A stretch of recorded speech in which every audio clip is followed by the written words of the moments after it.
और इनकी अमरवाणी फाइनल है, जो ने कह दिया वो सत्य है। कहते हैं संत मिलन को आइए तज माया अभिमान, जो जो कदम आगे रखे एक एक यज्ञ समान। संत मिलन को चालिए और तज माया अभिमान, और जो जो कदम आगे रखे सो सो यज्ञ समान। अब देखो एक यज्ञ में कितना पैसा लगता है, और ये यज्ञ फ्री में होगा जब इस विधि से आप सत्संग में आओगे। अधीर बन के आवे, विनम्र बन के आवे, इस अहंकार रूपी राक्षस को कति खत्म कर दे, अपने पास से दूर कर दे कि बस दूर हो जाए, तू तेरा और मेरा मेल रहा नहीं क्योंकि मैं भक्त बन गया। और ये राक्षस अहंकार जो है सबसे बड़ा शत्रु है हमारा। जैसे रावण ने भगवान शिव की भक्ति की, भक्ति इतने की कोई कर नहीं सकता, यहाँ से काट कर शीश चढ़ा दिया और वापस प्राप्त हुए, लेकिन अहंकार नहीं गया। तो जैसी राहत भगवान शिव से मिलनी थी वह बिना प्राप्त हुई, उस अहंकार के कारण कुत्याली मौत मारा गया और राक्षस कहलाया। तो अभिमान बहुत बुरा है, भगवान और अभिमान का एक्सीडेंट है। नॉर्थ साउथ पोल समझ लो, ये कभी इकट्ठे नहीं हो सकते। इसे दुष्ट को फिर हम क्यों पालें? और क्या अभिमान इस जीव का, 1 मिनट में फूक निकल जाएगा, 2 मिनट में फूक आवेंगे, गधे लौटेंगे इस राख पर जिसका अभिमान ठाए फिरे। अदरंग मार जा, मुंह से माखी बढ़े और लकड़े, के अभिमान इसका। तो इससे जो काम बनाना है वो बनाओ। और जैसे भी आप सत्संग में आते हो, जैसी जिससे कुछ हो सकता है सेवा की चेष्टा करने की, कोई बर्तन साफ कर ले, भोजन भंडारे में मदद करवावे, किताब मैट बिछवावे। तो इस तरह की जो सेवा होती है, और बूढ़े बुजुर्ग बीमार यहाँ ज्यादा आते हैं, उनको प्यार दे, सहयोग दे, उनकी मदद करे, तो इस तरह से आपके पुण्य बढ़ेंगे, आत्मा में एक नम्रता आवेगी। तो कबीर परमेश्वर जी के पास, मनिंदर जी के पास विशेषकर दुखी दुखी ही आते थे, सुखी तो उनके पास जाते थे, उन नकलियां ऋषियों द्वारा। और क्योंकि वो तो महिमा के भूखे, अच्छा आदर दें, सेठ आ जाओ उसने नारी कुर्सी देंगे, और आ जाओ उसको अलग से कमरा देंगे, और फिर वो 10,000 रुपये दे दें, उसके गीत गाए जाएंगे। इसलिए वो वहां इसलिए जाते हैं सेठ, क्योंकि उनका मान होता है। और परमात्मा के दरबार में आते थे, उनको एक मैट पर बैठने के लिए आदेश था, चाहे कोई भी आवे।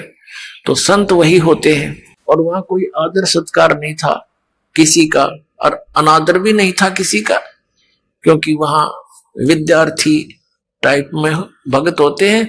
आध्यात्मिक गुरु जो होता है वो आध्यात्मिक टीचर होता है। तो इस प्रकार अपने आत्मा जो ये कहते हैं कि भी प्रारब्ध के कर्म में लिखा हुआ, भाग में लिखा हुआ दुख ये तो भोगना पड़ेगा, पाप कर्म का दंड है। और फिर वो कहते हैं भगवान का मंत्र ले ले, जाप करा करिए, भक्ति कर, आगे सुखी हो जाएगा। अब किसी के पैर में कांटा लगा हो और गहरा लग कर टूट गया हो, उसको स्वयं मालूम नहीं है पीड़ा किस वजह से हो रही है, या उसको पता भी है कि मेरा कांटा लग गया, तो वो किसी के पास जाता है और वो ये कहता है कि तेरे पीड़ा का कारण तेरे पैर में लगा कांटा है, और कांटा तो निकल नहीं सकता, ये तो ऐसे ही रहेगा। जूता पहन ले, और जूता पहन ले, आगे भविष्य में कांटा नहीं लगेगा। तो पुण्यात्मा कांटा लगे पैर में, जूता पहना नहीं जा सकता, वो तो कांटा निकले, और फिर उसको सलाह दे जूता पहन के रखना, नहीं तो फिर लग जाएगा। तो फिर वो कांटे की पीड़ा से पीड़ित व्यक्ति खूब समझता है कि कांटा कितना दुखदाई होता है, तो फिर वो कभी जूता नहीं उतारेगा, बहुत सावधानी बरतेगा कि कहीं फिर से वो आपत्ति ना आ जा। तो इसी प्रकार परमात्मा कहते हैं जैसे आपके प्रारब्ध रूपी पाप कर्म का कांटा आप पर लगा हुआ है, और वो कांटा निकलेगा यानी सुख हो गया, फिर आपको सलाह दी जाएगी कि ये मर्यादा में रहना और ये भक्ति करते रहना। तो वो प्राणी फिर कभी मर्यादा नहीं तोड़ सकता और भक्ति नहीं छोड़ सकता, इस भय से कि कहीं फिर से ना वो बिजली गिर जा, फिर से वो आपत्ति ना संकट आ जाए, कितना बुरा हाल हो गया था हमारा। तो फिर वो कभी भक्ति नहीं छोड़ सकता और सीधा चलता है। तो इसी प्रकार परमात्मा उनको सलाह देते थे उपस्थित भक्तों को। और वहां परमात्मा के पास, कबीर साहब के पास यानी मुनिंदर जी के पास अधिकतर वो दुखी व्यक्ति आते थे।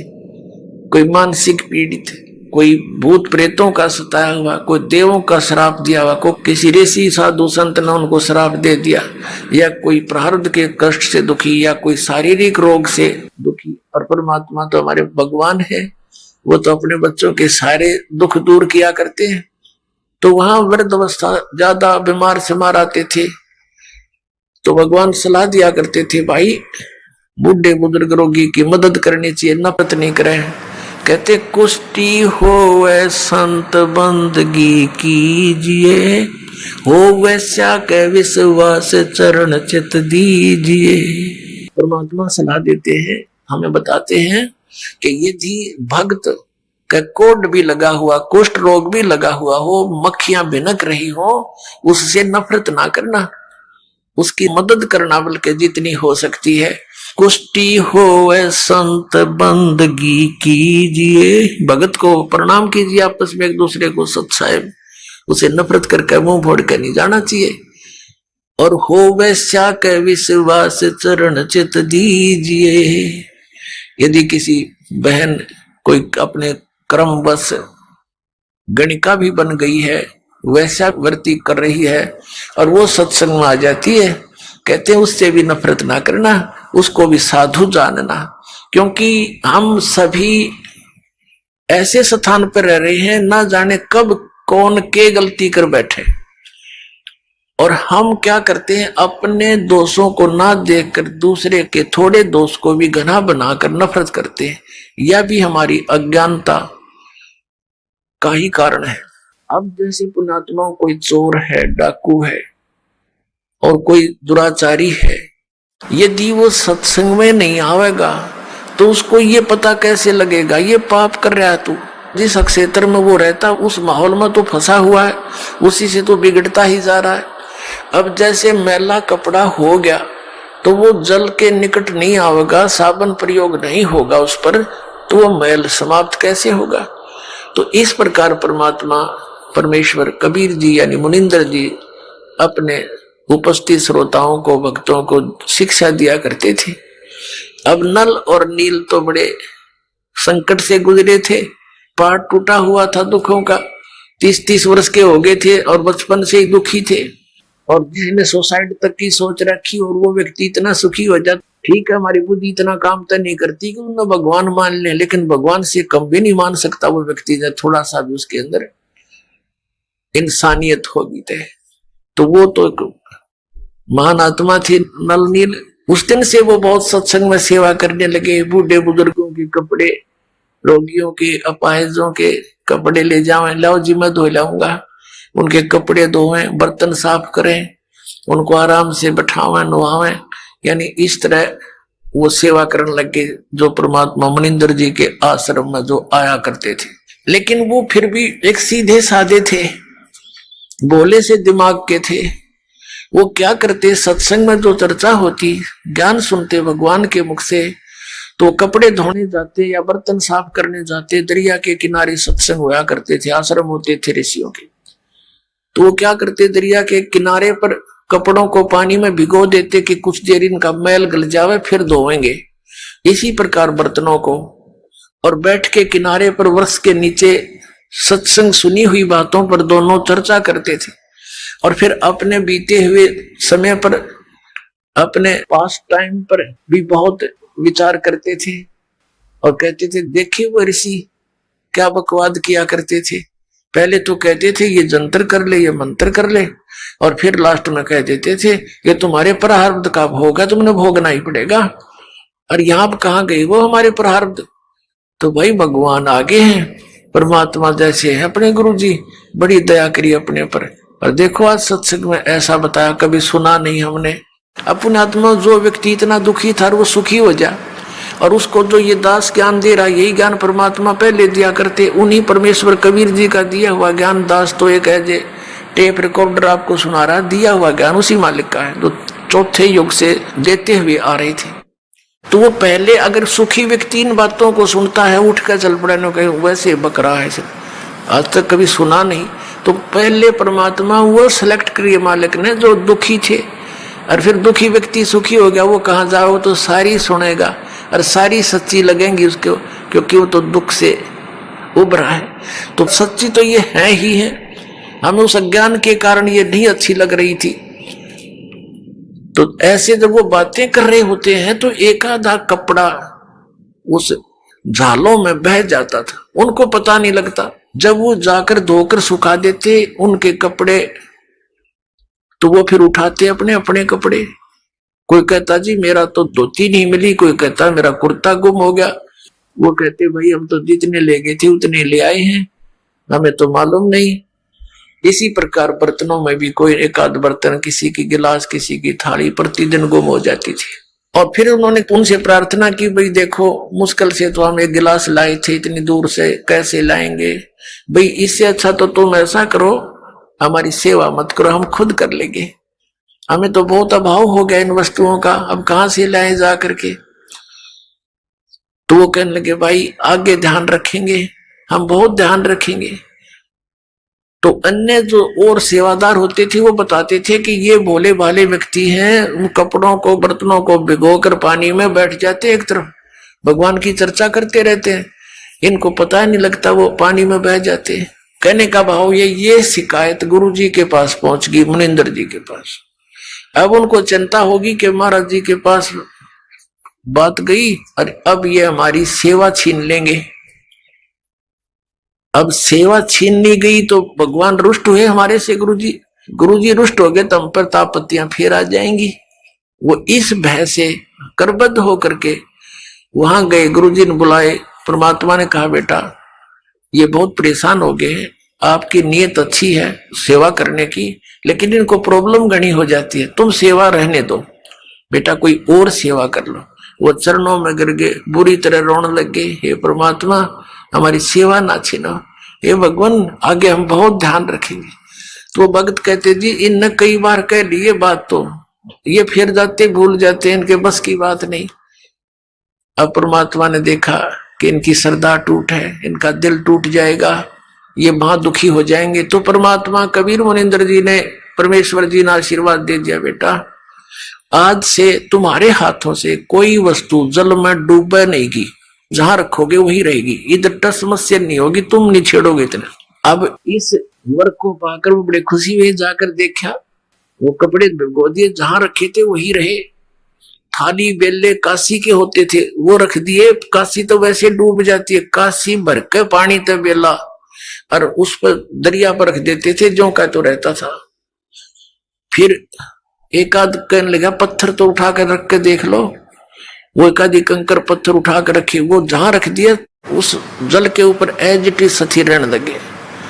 तो ये उन भक्तों की तो प्रॉब्लम हल होगी जिनके बर्तन और कपड़े गुम होया करते। तो इस प्रकार नल और नील को ये आशीर्वाद परमेश्वर मुनिंदर जी द्वारा दिया गया था। अब परमात्मा कहते हैं गोता मारू स्वर्ग में जा बैठूं पाताले, कह कबीर ढूंढता फिरूं अपने हीरे मोती लाल। एक श्रीलंका के अंदर एक चंद्र विजय नाम का भाट रहता था, वो कुल टोटल 16 सदस्य थे उसके घर में, पुत्र वधू पुत्र पुत्रियां सब मिलकर 16 सदस्य थे। अपने आत्माओं, एक पिता एक माता अपने बच्चों के लिए कितनी दुखी होती है। एक भी कष्ट में कोई बालक हो जावे चिंता में नींद नहीं आती। और हम जिस पिता के संतान हैं, पूरी पृथ्वी पूरा विश्व पूरे ब्रह्मांड चींटी से लेकर हाथी तक, हम सभी उस कबीर भगवान के उस अमर पुरुष के बच्चे हैं। अब हम यहाँ कितने दुखी हैं। आप तो बालक हो, पता नहीं बालक का चाहे कितना चोट लगी रहो, वो उसको कष्ट नहीं मानता, रोता अवश्य है, और फिर भी गलती करने में पीछा नहीं देखता, क्योंकि उसको ज्ञान इतना ही है। तो वो परमात्मा कितना दयालु है। अपनी प्यारी आत्माओं को शरण में लेने के लिए उस चंद्र विजय भाट के घर से थोड़ी सी दूर पर रास्ते में जिधर वो सुबह सुबह फ्रेश होने के लिए जाता था, वहां एक पेड़ के नीचे बैठ गए भगवान। एक साधु रूप बनाकर बैठ गए, ऋषि रूप में रहते ही थे। और पुण्यात्मा जो होती है भगवान को चाहने वाली, उनके लिए भगवान ने कहा कि साधु दर्शन राम का और मुख पर बसे सुहाग, दर्श उन्हीं को होत है जिनके पूर्ण भाग। कबीरा दर्शन संत के परमात्मा आवे याद, और लेखे में वाहे घड़ी बाकी का समय बाद व्यर्थ। अब संत ऋषि के दर्शन हुए, चंद्र विजय भाट ने प्रणाम किया। प्रणाम करके पहले तो चला गया, घूम फिर के आया। आते समय कहने लगा भगवान दास की कुटिया यहीं पर है, दर्शन दो दाता। अब वो तो गए इसीलिए थे, करे करावे साइया मन में लहर उठा, दादू से दरजीव के आप बगल हो जा। परमात्मा बोले भाई चलो आगे घर पे। वहां कुछ देर डिस्कस हुआ, उनके आपस में चर्चा हुई। परमात्मा से ज्ञान सुना उसने कि कहा जी भगवान को चर्चा सुनाओ। तो परमात्मा ने सारी कथा कहानी का सृष्टि रचना सुनाई, काफी ज्ञान दिया। तो वो बड़े प्रभावित हुआ, कहने लगा भगवान दास की कुटिया यहीं पर है, वहां चलिए, और वहां पर आपके और भी बच्चे हैं, वह भी आपके ज्ञान का लाभ उठाएंगे। परमात्मा तो गए उसी उद्देश्य से, घर चले गए, आसन दिया, अलग से बैठाया मालिक को, सोच कपड़े बिछा के, और फिर सत्संग सुनाया। अब उस समय तो केवल एक व्यक्ति ने नाम लिया, चंद्र विजय ने। बाकी परिवार के लगा नहीं, हमें अच्छा नहीं लगता इनकी ये बातें, ये तो शंकर भगवान से भी ऊपर बताते हैं। क्योंकि श्रीलंका का राजा रावण जो है भगवान शंकर से अतिरिक्त किसी की पूजा ना करता था, तो उसको देखा देखी पूरा श्रीलंका भी शिव का ही पुजारी हो गया था। तो इस बात को उनको पहले स्वीकार नहीं हुआ, फिर वो चले गए भगवान वहां से। पीछे से उस चंद्र विजय भाट ने अपने पूरे परिवार को बैठा बैठा के बहुत अच्छी तरह समझाया, तो उन सब का मन बन गया। तो परमात्मा फिर वहां पहुंच गए। अब उन सभी पूरे परिवार ने नाम ले लिया, और जो मालिक ज्ञान सुनाया करता था, ये तो ज्ञान ऐसा है प्रत्येक व्यक्ति चाहता मैं सबको सुना दूं, भाई को, बहन को, रिश्तेदार को, ऐसा अनमोल ज्ञान कभी देखा ना सुना। अपनात्मा वो चंद्र विजय भाट जो था वो रावण के पास जाता था, उसको चुटकुले चटकुले सुना के, उनकी महिमा मुहिमा गा के, और ये भाट लोग उनका एक मनोरंजन कराया करते थे। और उधर से उसकी पत्नी जो थी वो कर्मवती नाम था उसका, वो जाती थी रावण की पत्नी मंदोदरी के पास, वो उसको चुटकुले सुनाती थी अच्छे बुंडे। इस मन की आदत है, ये राम की कथा कम और काम की कथा ज्यादा सुनना चाहता है, सेक्स की। तो पहले तो बकवास सुनाया करती थी, पता नहीं के मंदोदरी भी हंसा करती, दांदरे काटा करती है चुटकुले सुन सुन के। तो फिर जब उस कर्मवती को, चंद्र विजय भाट की पत्नी को, उस बेटी बहन को मालिक का ज्ञान हुआ, सब बकवाद छूट गई। कहते हैं भवन चतुर्दश ढूंढियो परम स्नेही साध, जिन मिलते हैं सुख उपजय मिटते कोट उपहाद। ये बकवाद मिट जाती है सारी जीव की। तो वहां अब वो कर्मवती पहले तो बकवाद सुनाया करती, फिर मंदोदरी ने जब टाइम होता उसको बैठा लेती कि महारानी हमारे घर पे महाराज आते हैं हमारे गुरुजी, उन्हें बहुत अच्छा ज्ञान सुनाया, आपकी आज्ञा हो तो सुनाऊं कथा। अब सुनाओ। मंदोदरी भगवान को चाहने वाली थी, तो वो मंदोदरी को जो कथाएं सुनाई परमात्मा से सुने हुए ज्ञान की, मंदोदरी कहने लगी कि कर्मवती तू तो बड़ी मुंह फाड़ थी, तेरी इस पात्र में नरा गोबर भरा था, गंध उगला करती थी, ये अमृत किसने डाल दिया? तू ऐसी ऐसी बातें कहां से सुने आई, तू मैंने कभी देखी ना सुनी। तो उसने बताया कि हमारे गुरुजी आते हैं, उन्होंने हमें ये ज्ञान दिया मंदोदरी। तो मंदोदरी बहुत प्रभावित हुई कि इसे संत के, ऋषि के दर्शन करने चाहिए। उसने कहा मंदोदरी इब कह तेरे गुरुजी आओ ना, तो मेरे पास बुला के लाइए। अब परमात्मा फिर गए, तो उस चंद्र विजय की पत्नी ने कहा प्रभु हमारी रानी आपको याद करती है, मैंने आपके द्वारा सुना हुआ ज्ञान उनको सुनाया, बड़ी प्रभावित हुई। और उन्होंने कहा कि अपने गुरुजी को यहाँ बुला के लाना। परमात्मा ने कहा बेटा हम किसी राजा के घर नहीं जाते, उनको गरज पड़े तो यहाँ आ जाएगी। साधु संत नहीं जाया करते ऐसे व्यक्ति के घर जब तक वो हमारे विचारों से परिचित नहीं होते। अब वो कर्मवती फंस गई धर्म संकट में कि यदि मेरे गुरुजी नहीं गए तो वह हमने सजा दिवा दे मनमाना मंदोदरी, परमात्मा अंतर्यामी जानेंगे। अब बेटी तो बहुत दुखी होगी। उसने कहा बेटा ऐसे कहना उसको कि देखो ऋषि महर्षियों को संतों को बाई ऑर्डर नहीं बुलाया करते। अब बाई ऑर्डर बुलाने से वो आ भी गए और रजा नहीं बख्शेंगे तो लाभ क्या होगा। तो साधु संतों के पास जाने से बहुत लाभ होता है, स्वयं जाना चाहिए।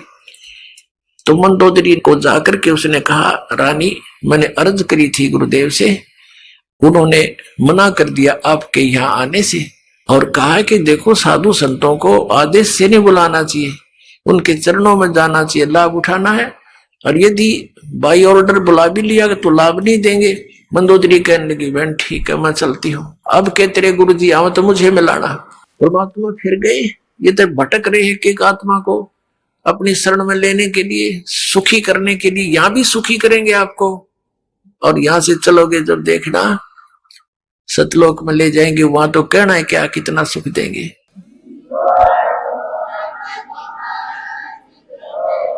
अब क्या हुआ, मंदोदरी चली गई, परमात्मा के दर्शन किए, देखते ही आत्मा खिंच गई। पुण्यात्मा थी, पिछली संस्कारी थी, परमात्मा की बच्ची, बहुत ज्यादा प्रभावित हुई मालिक के वचनों से और कहा परमेश्वर मुझे नाम दे दो। परमात्मा ने दीक्षा दी थी। अब मंदोदरी ने जो ज्ञान सुना था उसने चाहा कि अपने पति को समझा दूं, जो नरे बकरे खावे, नरे झोटे खावे, मांस खावे, दारू पीवे और भगत कवावे ब्राह्मण, इसने तो कर्म बिगाड़ दिए। क्यों ज्ञान से ज्ञान हुआ, भगवान के तत्व ज्ञान से। तो मंदोदरी ने चेष्टा की समझाने की अपने पति रावण को कि आप जो साधना कर रहे हो ये तमोगुण भगवान शिव हैं, ये पूर्ण परमात्मा नहीं है। अब वो इस बात से दुखी हो गया कि मंदोदरी तू ऐसी बातें मत कर, मैंने भगवान शंकर के यहां से शीश काट कर चढ़ा दिए, इन्होंने मेरा वापस शीश दे दिया और मेरे को कितना धन दे दिया, सिद्धि दे दी, मेरे को 1 लाख पुत्र व्रत दे दिए और मेरा पुत्र मेघनाद ऐसा है ऊपर चला गया, इंद्र को भी जीत लिया, हर मैं एक भिखारी के आगे हाथ जोड़ूंगा जाके। मंदोदरी ने बहुत समझाया कि रावण गलत बोल रहे हो आपने इस संत की महिमा से अपरिचित नहीं हो, इस कर कैसे बोल रहे हो। तो आखिर में रावण ने ये कह दिया कि मेरे को आगे से ये मत कहना, मैं तुझे मना नहीं करता, तू कितना दान कर, धर्म कर, किसी गुरु से उपदेश रख। अब कहते हैं लड़की अपने पति को हमेशा जीवित देखना चाहती है। उधर से क्या हुआ कि कुछ दिनों के बाद जैसे विष्णु अवतार श्री रामचंद्र जी राजा दशरथ के घर जन्मे थे, विवाह हुआ सीता जी के साथ। विवाह होने के कुछ समय उपरांत उनका वनवास हुआ, वो वन में अपना समय व्यतीत कर रहे थे, वहां से सीता जी का अपहरण कर ले गया रावण। अब परमात्मा ने, कबीर परमेश्वर जी यानी मुनिंद्र जी ने मंदोदरी को समझाया बेटी इसने तो अपनी सात मोल ले ली, इसने अपना जो ना मौत ले आई अपनी, और कह दे इसको इसने भाई इज्जत वापस दे दे इसको, सिंपल वो मैं ना समझे, ये देवी है और देवी को सताना महापाप है, इसको वापस पहुंचा दे, इसकी इसी में खैर है। औरत वैसे ही देख कर राजी नहीं होती किसी दूसरी औरत को। फिर भी उसने जब ये पता चला कि मेरे पति की जान संकट में आवेगी, क्योंकि संत जो कहते वो सत मानती थी, ये महापुरुष हैं, झूठ नहीं बोलते, इन्हें क्या लेना देना है, ये कोई रामचंद्र से मिले नहीं या किसी और को जानते नहीं, सिर्फ सच्चाई बता रहे हैं।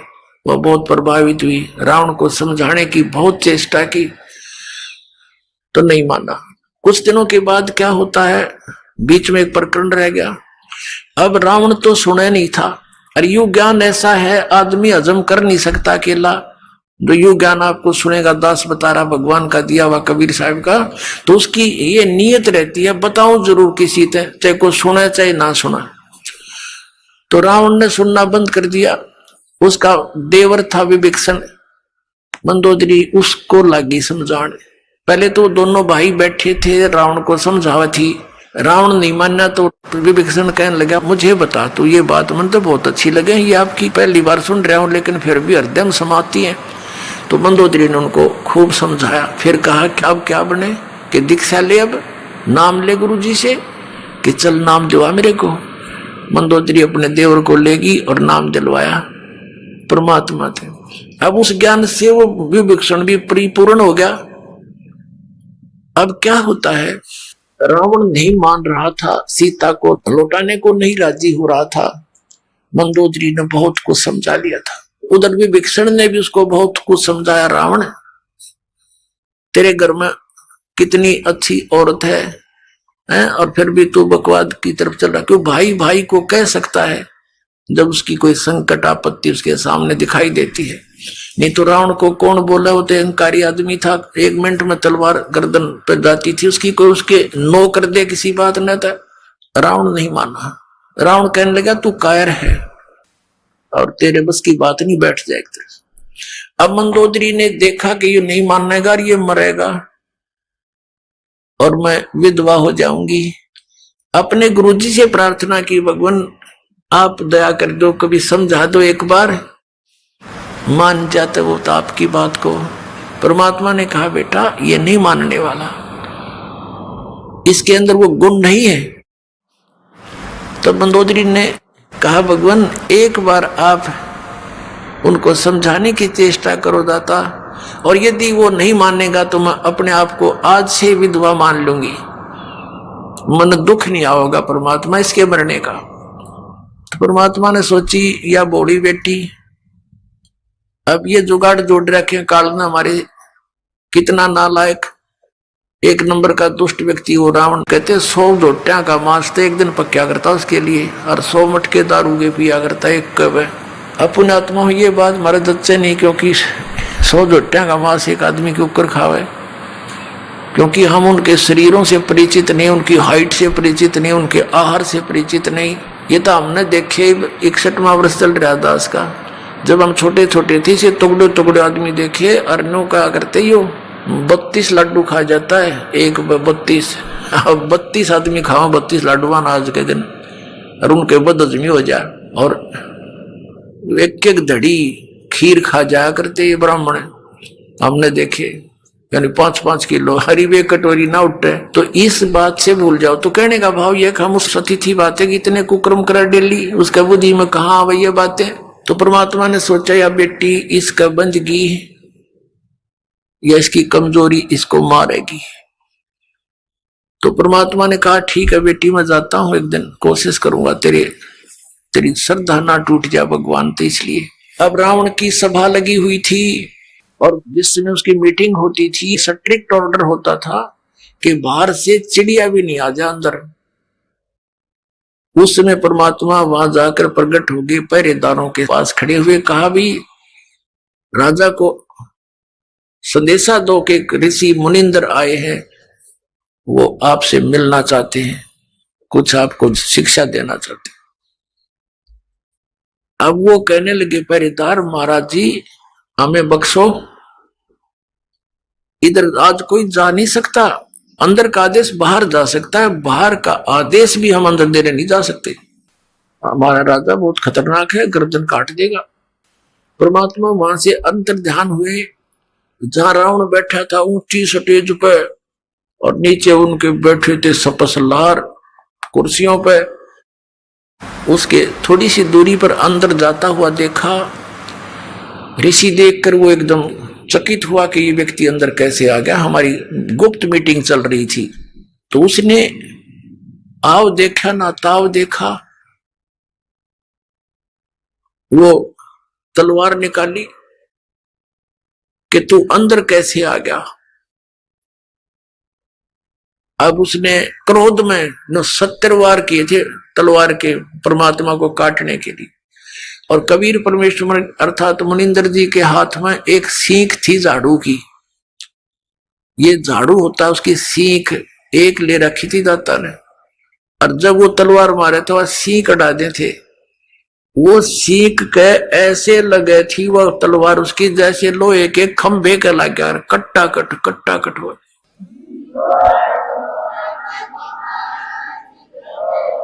जब रावण के पसीने आ लिए, जब वो थक के खड़ा हो गया, कहने लगा तू अंदर कैसे आ गया? परमात्मा बोले तेरे ब्याह सीख तक कटी नहीं, तू मुझे मारेगा? रावण बोला उनको बुलाओ पहरेदारों को, उनको कत्ल करूंगा। परमात्मा बोले उनका दोष नहीं है, उन्होंने तो मुझे मना कर दिया था संदेश भी देने के लिए। फिर परमात्मा से पूछा रावण ने, तू आया कैसे अंदर? कि ऐसे आ गया, अंतर ध्यान हो गए और फिर प्रकट हो गए। रावण के सामने से एकदम अंतर ध्यान हो गए और फिर प्रकट हो गए कि मैं उनको आता दिखाई नहीं दिया, मैं ऐसे आ गया। अब वो दुष्ट आत्मा फिर भी ना समझाइयो कौन है तेरे सामने।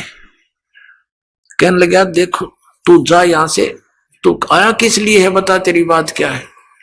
तो परमात्मा ने कहा कि रावण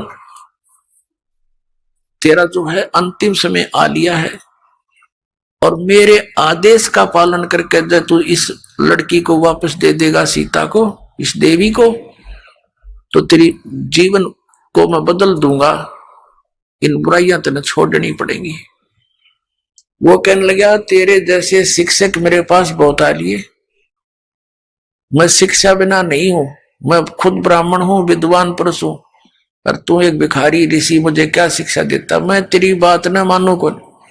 अब रावण की तो वो स्थिति हो चुकी थी, कबीर ये माया अटपटी, सब गट आण अड़ी, किस किस न समझाऊं या कुएं भांग पड़ी। एक बूढ़ा व्यक्ति शराब पिए खड़ा था और न्यू अल्लाह उसका डोगा गिर गया जमीन पे, वो डंडा ले रखा था, वो गिर गया। एक जेंटलमैन आया, वो कहने लगा बुजुर्ग ताऊ जी तो यह शराब क्यों पिया करो आप, देख सारा शरीर कांप रहा आपका और डोगा भी ना उठता।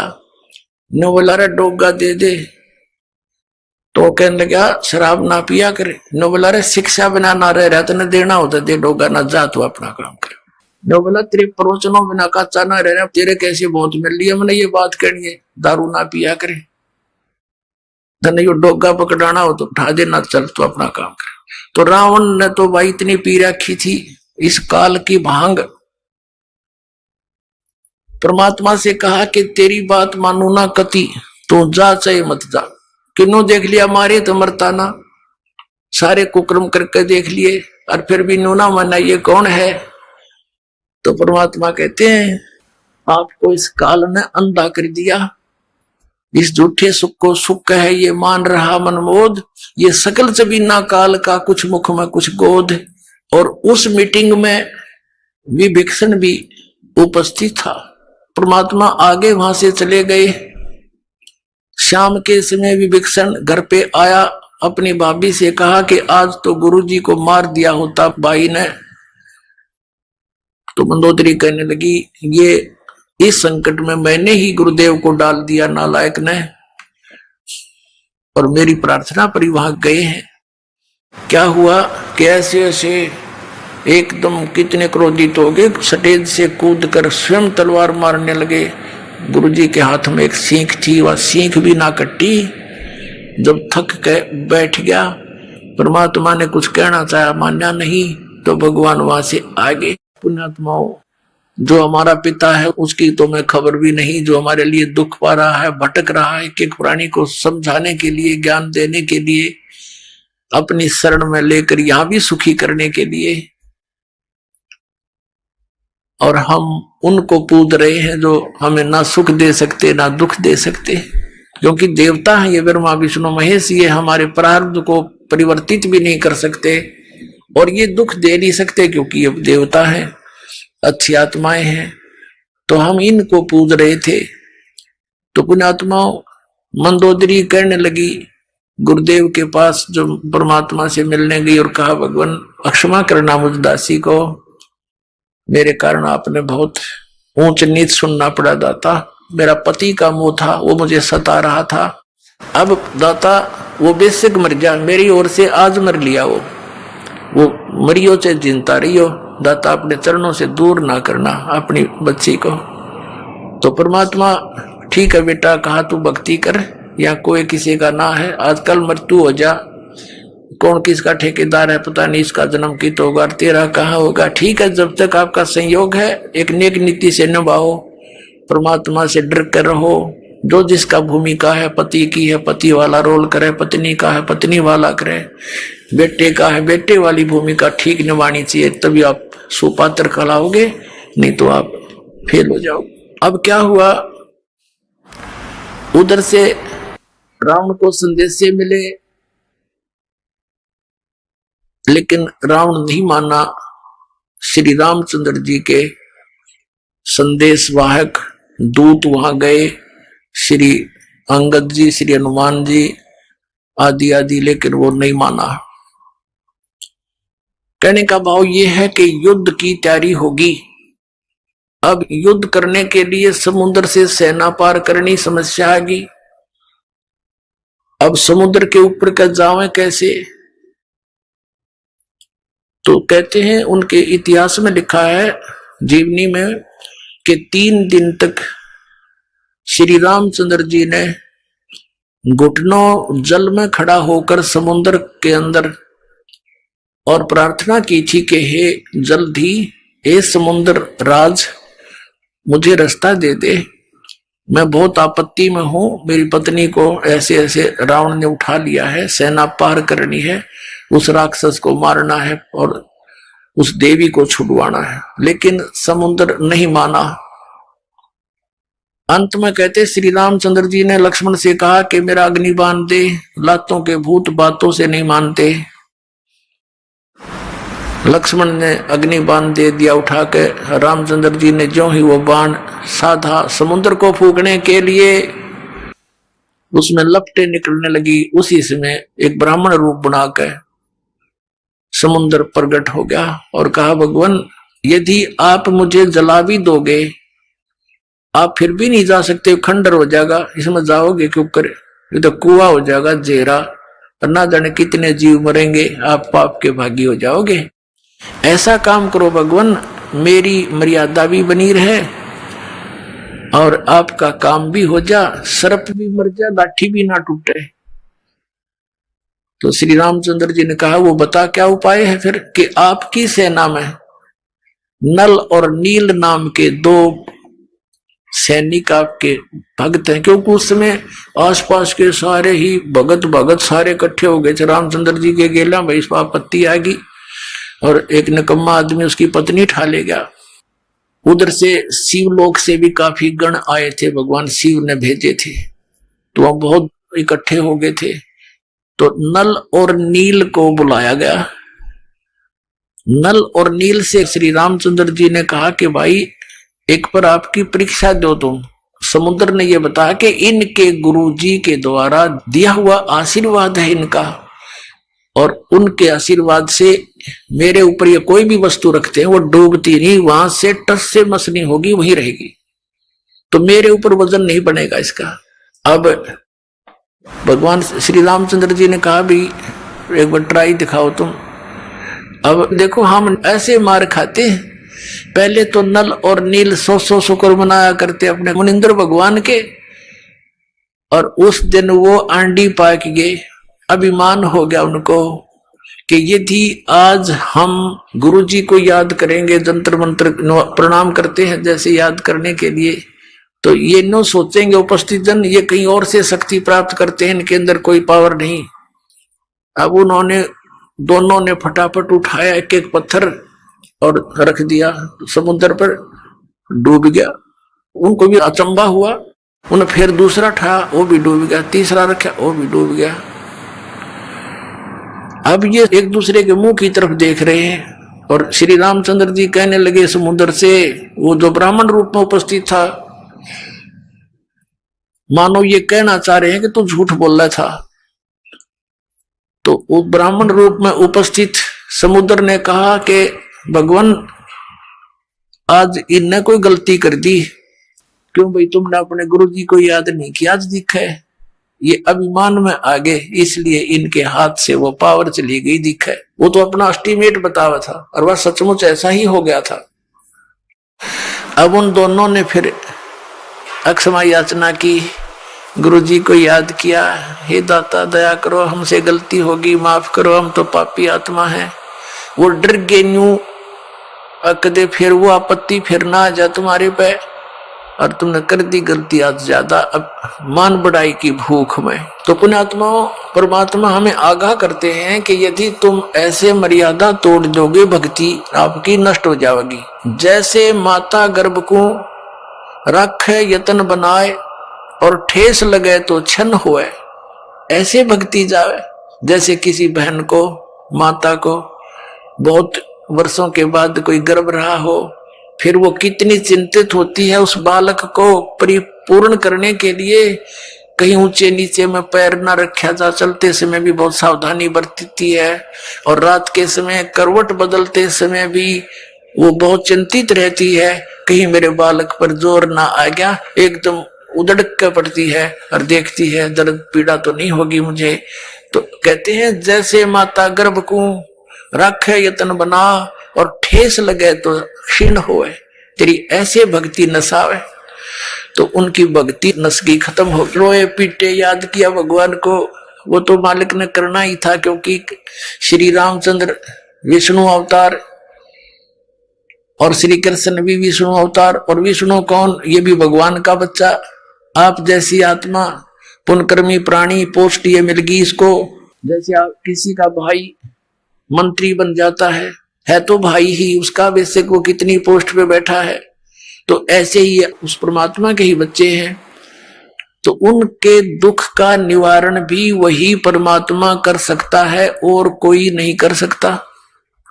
जैसे आपने श्रीमद् भगवत गीता अध्याय नंबर 15 के श्लोक नंबर 1 से लेकर 4 और 16-17 में जो सुना कि ऊपर को जड़, वो तो संसार रूपी वृक्ष की जड़ है, ऊपर को जड़ है वो तो मूल मालिक है, पूर्ण परमात्मा है, और नीचे को तीनों गुण रूपी शाखा, ये ब्रह्मा विष्णु महेश रूपी शाखाएं हैं, और वो परमात्मा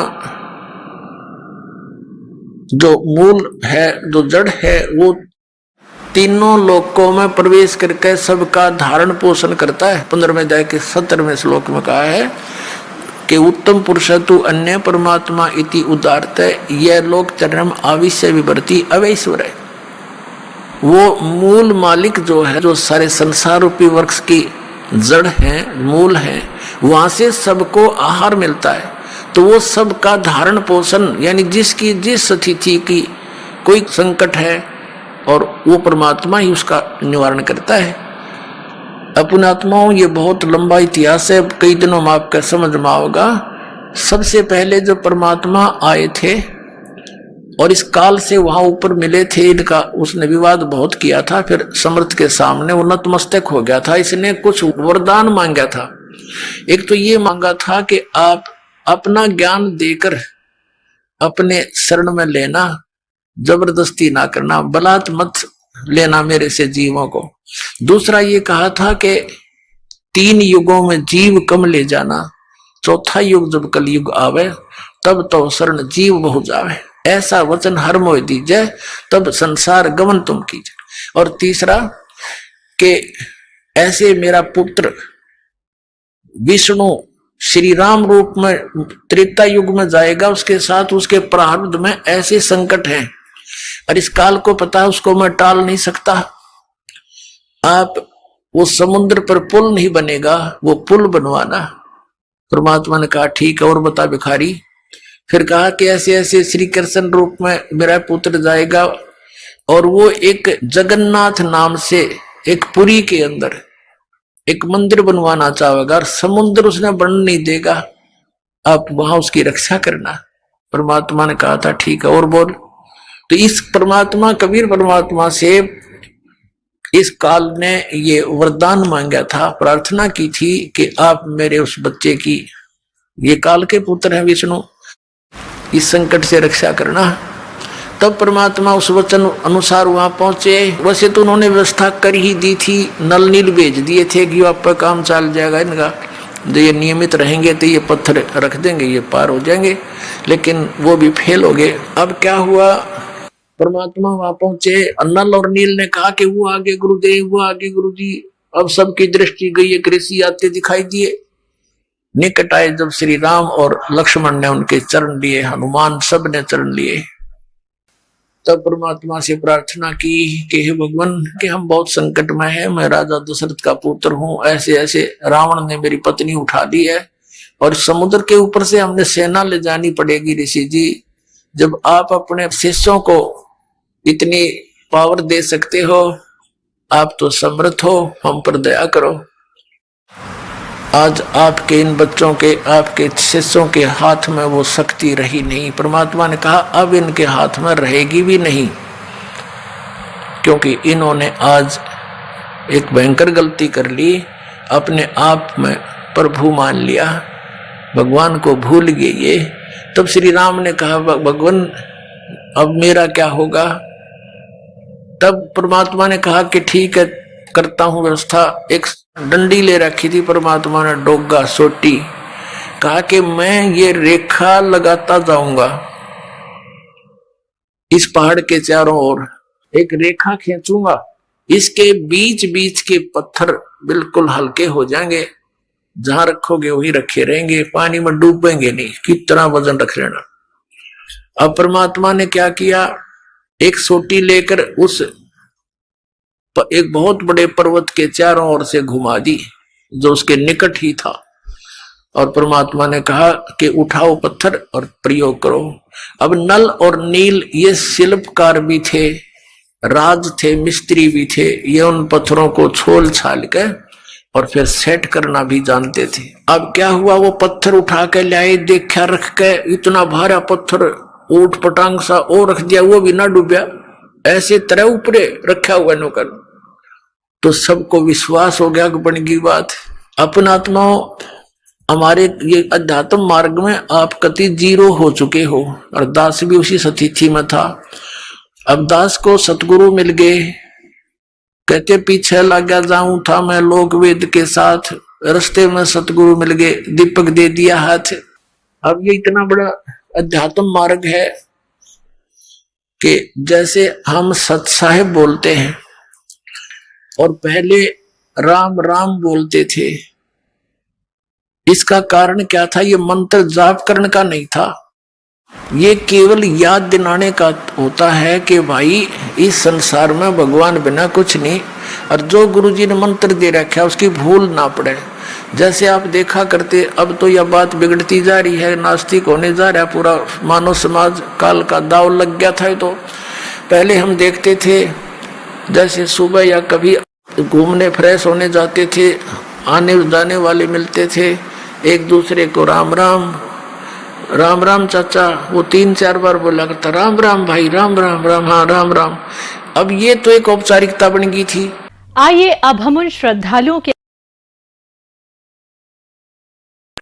तो इस तरह से आपके पुण्य बढ़ेंगे, आत्मा में एक नम्रता आएगी।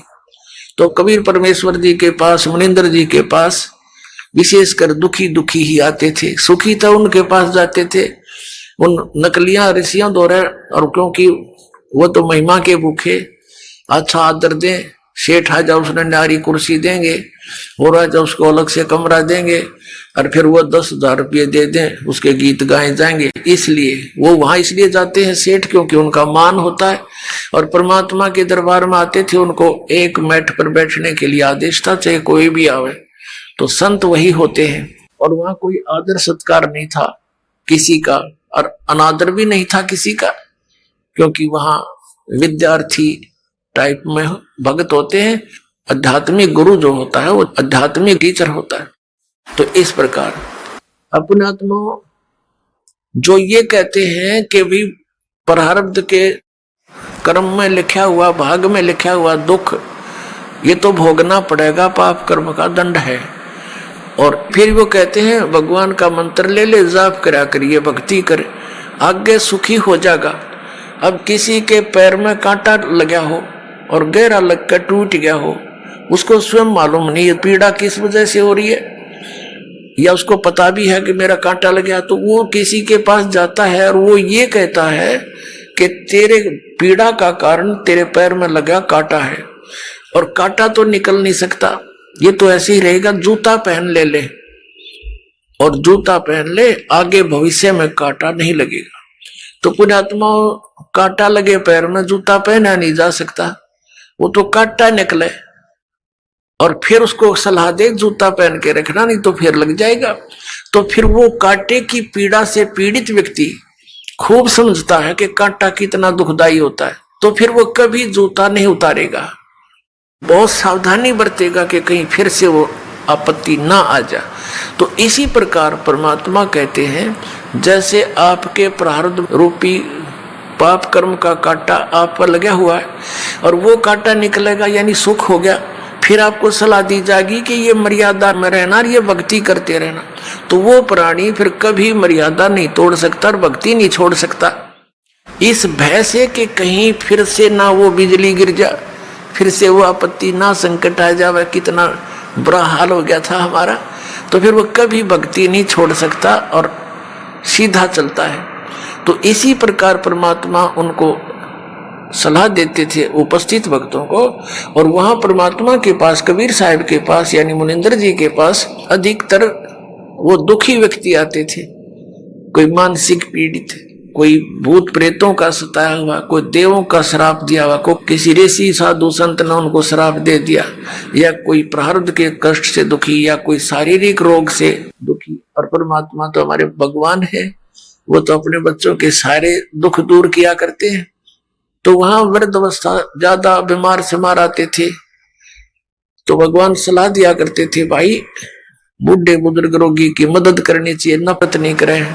कहते कुष्टी होवे संत बंदगी कीजिए, हो वैसा के विश्वास चरण चित दीजिए। परमात्मा सलाह देते हैं, हमें बताते हैं कि यदि भक्त का कोढ़ भी लगा हुआ, कुष्ठ रोग भी लगा हुआ हो, मक्खियां भिनक रही हो, उससे नफरत ना करना, उसकी मदद करना बल्कि जितनी हो सकती है। कुष्टी होवे संत बंदगी कीजिए, भगत को प्रणाम कीजिए, आपस में एक दूसरे को सत साहेब, उसे नफरत करके मुंह फोड़ के नहीं जाना चाहिए। और होवे स्या के विश्वास चरण चित दीजिए, यदि किसी बहन कोई अपने क्रमवश गणिका भी बन गई है, वैसा वर्ती कर रही है और वो सत्संग में आ जाती है, कहते हैं उससे भी नफरत ना करना, उसको भी साधु जानना, क्योंकि हम सभी ऐसे स्थान पर रह रहे हैं, ना जाने कब कौन के गलती कर बैठे, और हम क्या करते हैं, अपने दोषों को ना देखकर दूसरे के थोड़े दोष को भी घना बनाकर नफरत करते हैं। यह भी हमारी अज्ञानता का ही कारण है। अब जैसे पुण्यात्मा कोई चोर है, डाकू है और कोई दुराचारी है, यदि वो सत्संग में नहीं आवेगा तो उसको ये पता कैसे लगेगा ये पाप कर रहा है तू।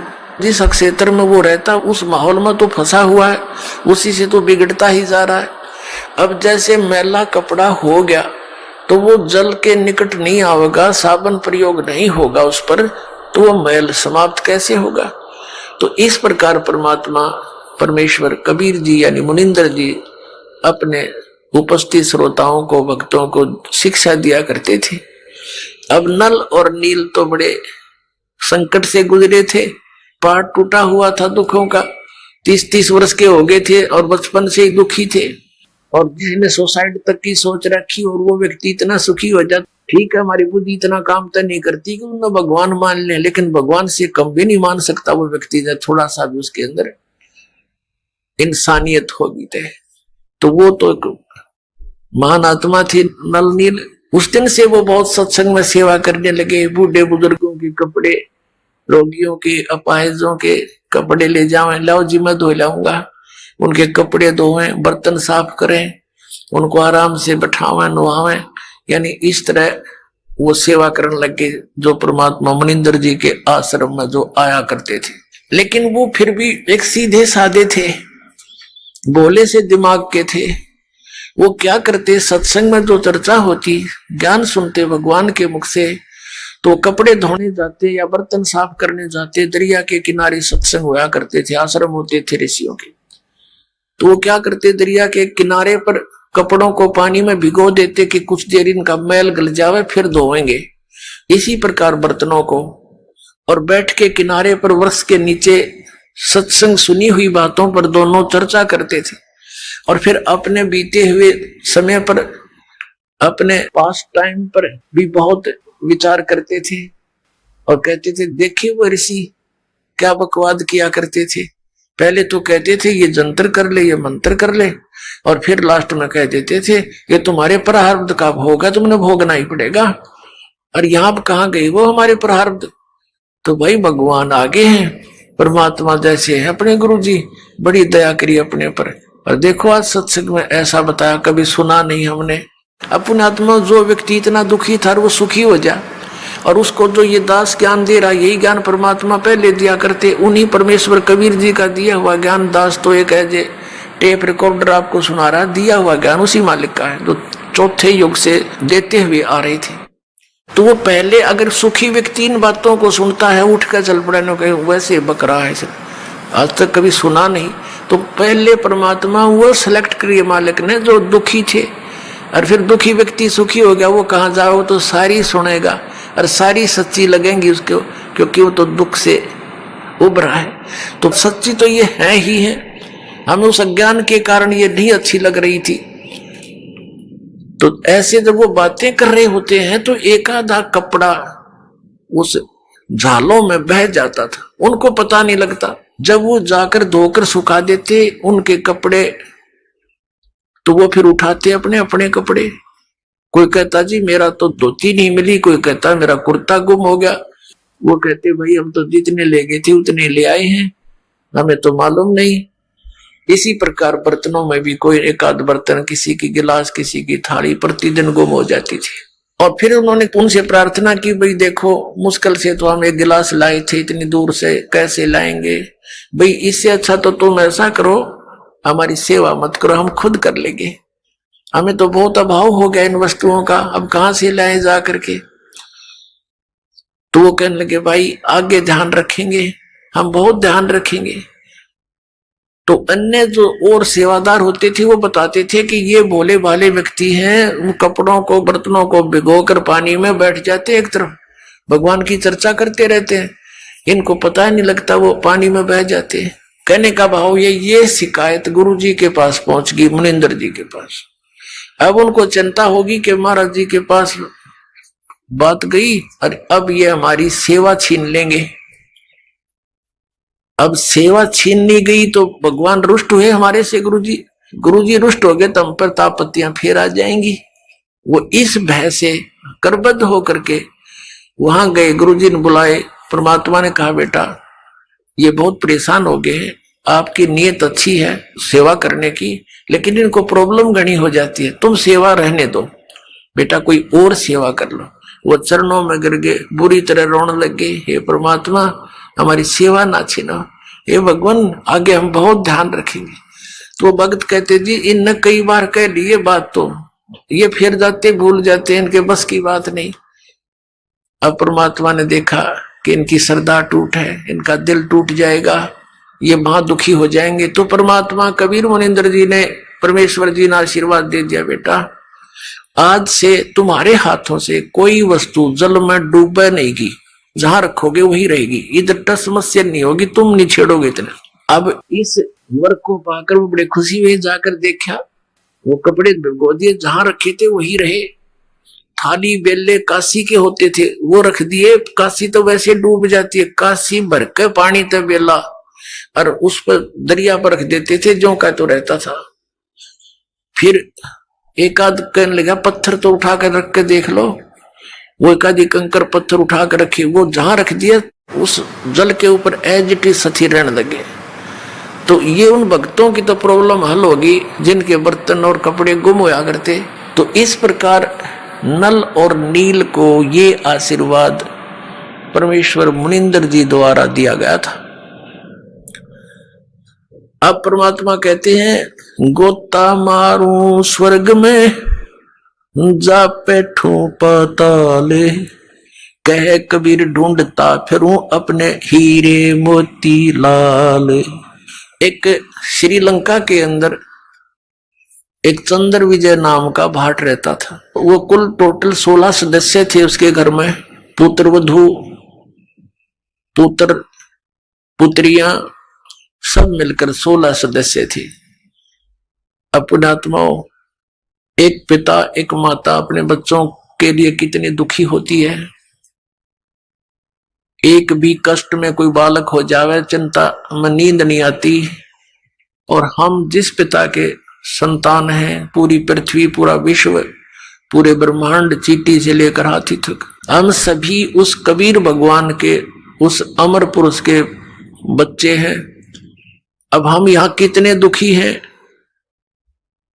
आप तो बालक हो, पता नहीं बालक का चाहे कितना चोट लगी रहो, वो उसको कष्ट नहीं मानता, रोता अवश्य है और फिर भी गलती करने में पीछा नहीं देखता, क्योंकि उसको ज्ञान इतना ही है। तो वो परमात्मा कितना दयालु है। अपनी प्यारी आत्माओं को शरण में लेने के लिए उस चंद्र विजय भाट के घर से थोड़ी सी दूर पर रास्ते में, जिधर वो सुबह सुबह फ्रेश होने के लिए जाता था, वहां एक पेड़ के नीचे बैठ गए भगवान। एक साधु रूप बनाकर बैठ गए, ऋषि रूप में रहते ही थे। और पुण्यात्मा जो होती है भगवान को चाहने वाली, उनके लिए भगवान ने कहा कि साधु दर्शन राम का और मुख पर बसे सुहाग, दर्श उन्हीं को होत है जिनके पूर्ण भाग। कबीरा दर्शन संत के परमात्मा आवे याद, और लेखे में वाहे घड़ी बाकी का समय बाद व्यर्थ। अब संत ऋषि के दर्शन हुए, चंद्र विजय भाट ने प्रणाम किया। प्रणाम करके पहले तो चला गया, घूम फिर के आया। आते समय कहने लगा, भगवान दास की कुटिया यहीं पर है, दर्शन दो दाता। अब वो तो गए इसीलिए थे, करे करावे साइया मन में लहर उठा, दादू से दरजीव के आप बगल हो जा। परमात्मा बोले भाई चलो आगे घर पे।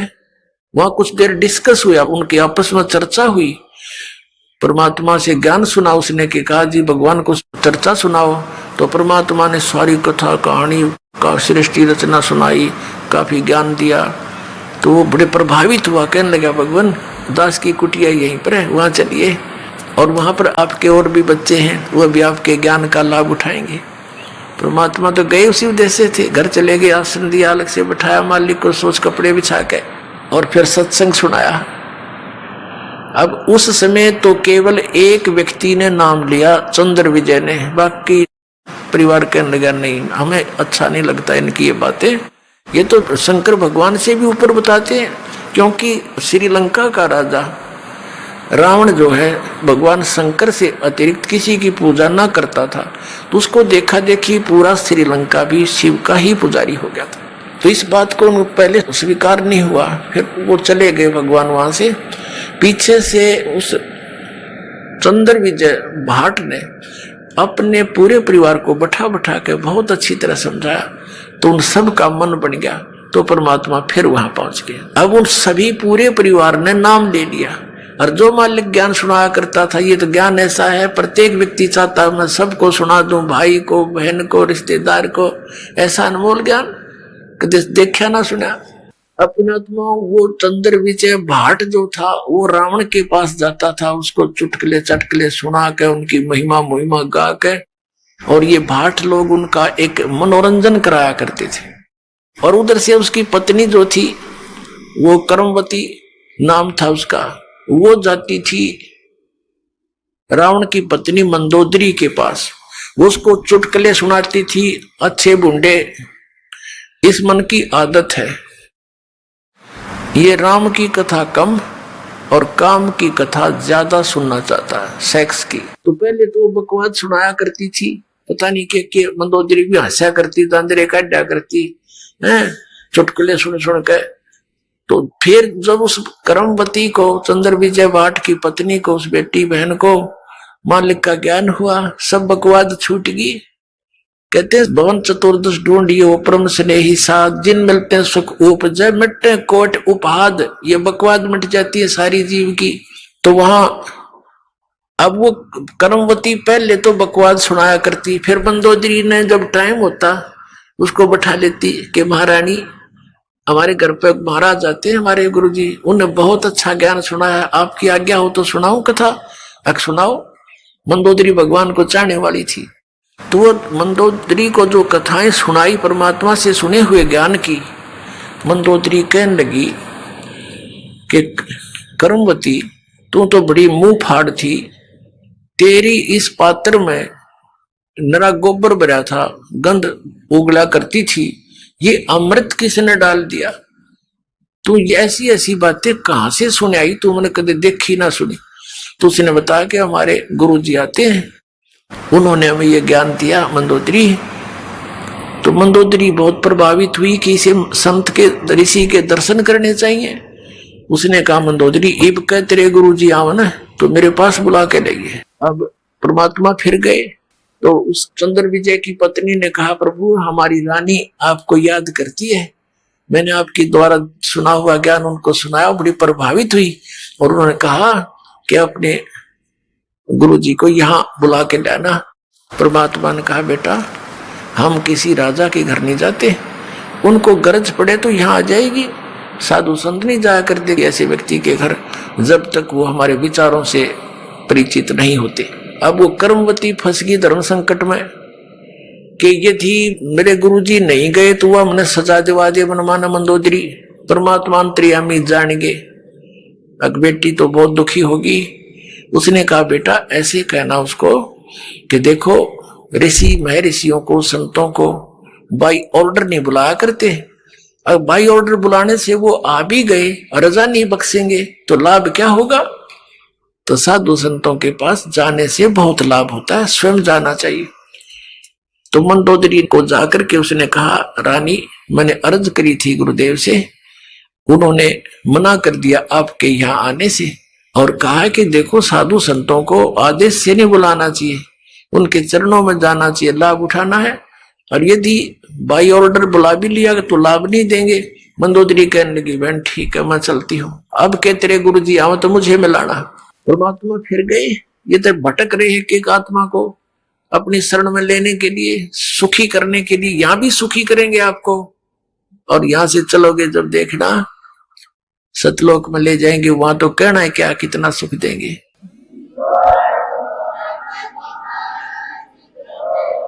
अब क्या हुआ मंदोदरी चली गई, परमात्मा के दर्शन किए, देखते ही आत्मा खिंच गई। पुण्यात्मा थी, पिछली संस्कारी थी, परमात्मा की बच्ची, बहुत ज्यादा प्रभावित हुई मालिक के वचनों से और कहा परमेश्वर मुझे नाम दे दो। परमात्मा ने दीक्षा दी थी। अब मंदोदरी ने जो ज्ञान सुना था उसने चाहा कि अपने पति को समझा दूं, जो नरे बकरे खावे, नरे झोटे खावे, मांस खावे, दारू पीवे और भगत कवावे ब्राह्मण, इसने तो कर्म बिगाड़ दिए। क्यों? ज्ञान से ज्ञान हुआ, भगवान के तत्व ज्ञान से। तो मंदोदरी ने चेष्टा की समझाने की अपने पति रावण को कि आप जो साधना कर रहे हो ये तमोगुण भगवान शिव हैं, ये पूर्ण परमात्मा नहीं है। अब वो इस बात से दुखी हो गया कि मंदोदरी तू ऐसी बातें मत कर, मैंने भगवान शंकर के यहां से शीश काट कर चढ़ा दिए, इन्होंने मेरा वापस शीश दे दिया और मेरे को कितना धन दे दिया, सिद्धि दे दी, मेरे को 1 लाख पुत्र व्रत दे दिए और मेरा पुत्र मेघनाद ऐसा है ऊपर चला गया, इंद्र को भी जीत लिया, हर मैं एक भिखारी के आगे हाथ जोड़ूंगा जाके। मंदोदरी ने बहुत समझाया कि रावण गलत बोल रहे हो आपने इस संत की महिमा से अपरिचित नहीं हो, इस कर कैसे बोल रहे हो। तो आखिर में रावण ने ये कह दिया कि मेरे को आगे से ये मत कहना, मैं तुझे मना नहीं करता, तू कितना दान कर, धर्म कर, किसी गुरु से उपदेश रख।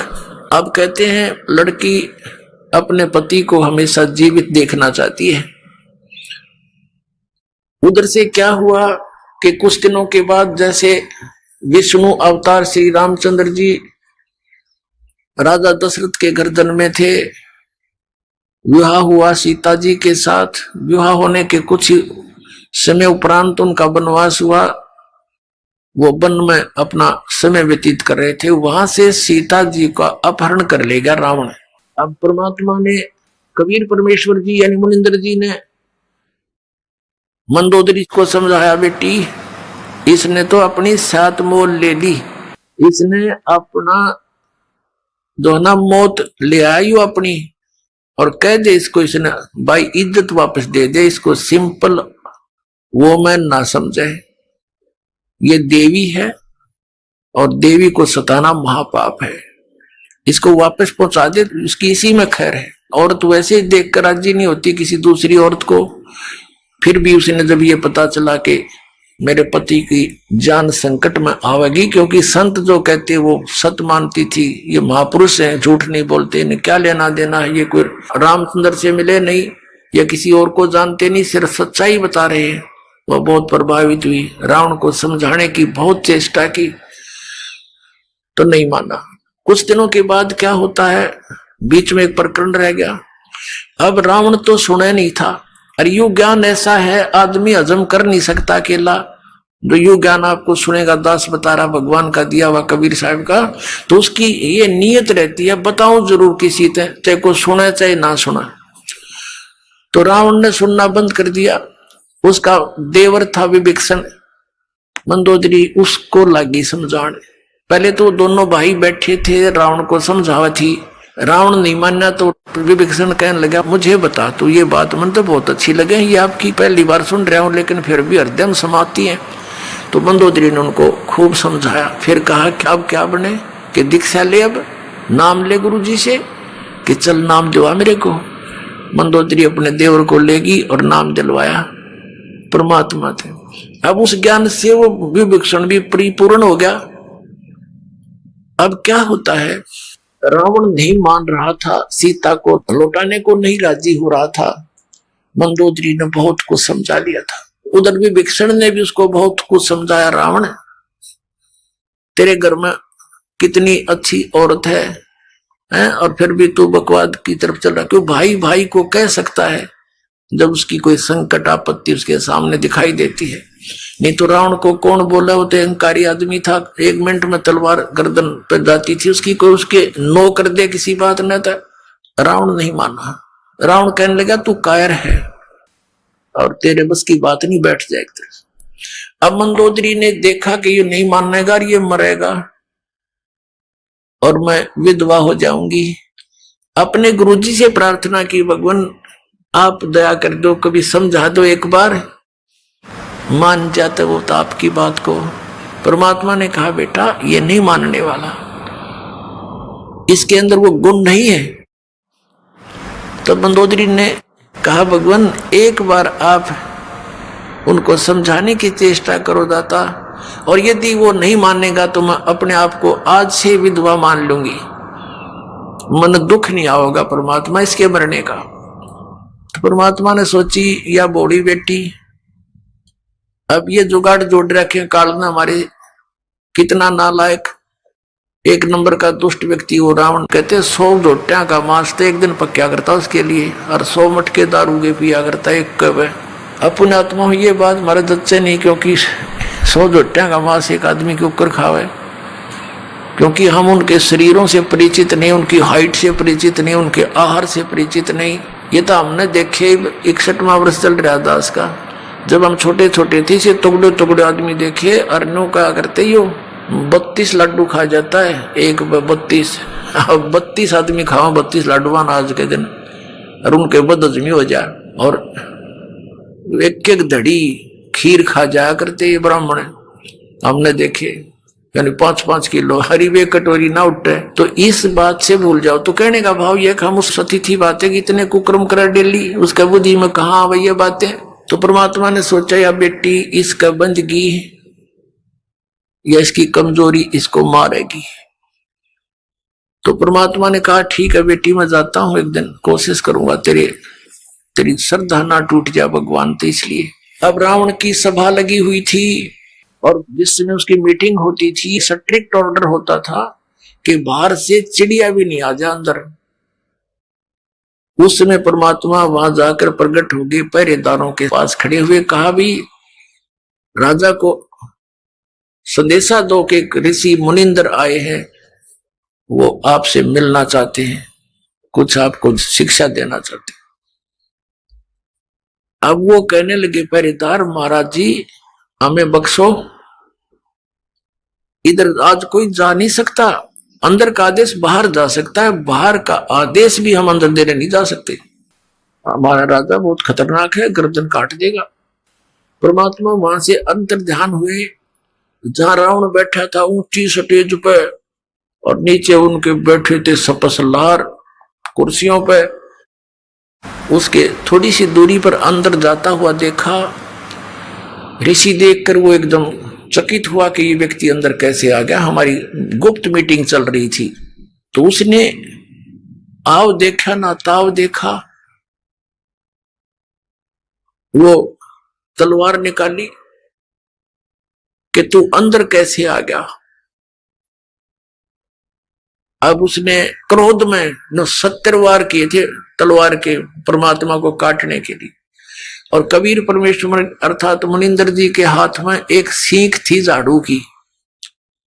ये झाड़ू होता, उसकी सीख एक ले रखी थी दाता ने, और जब वो तलवार मारे तो वह सीख अड़ादे थे। वो सीख के ऐसे लगे थी वह तलवार उसकी जैसे लोहे के खंभे के लग गया, कट्टा कट हो।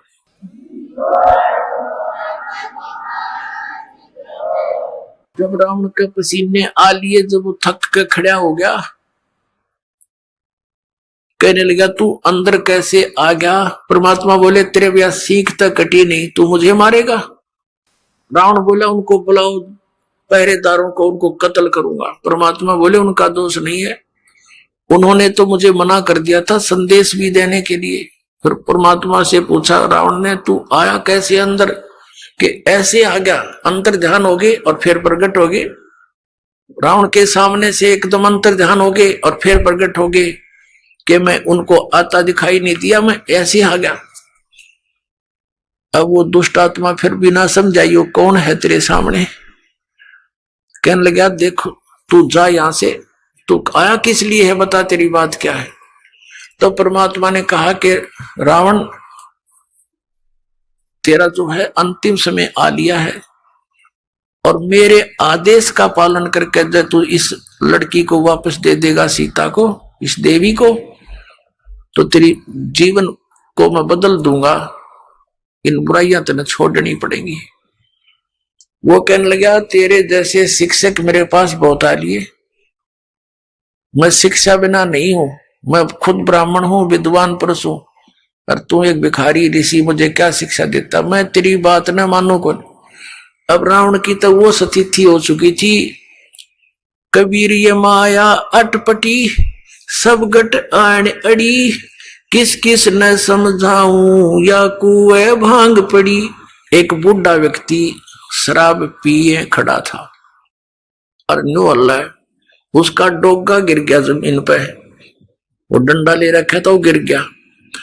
एक जेंटलमैन आया, वो कहने लगा बुजुर्ग ताऊ जी तो यह शराब क्यों पिया करो आप, देख सारा शरीर कांप रहा आपका, और डोगा भी ना उठता।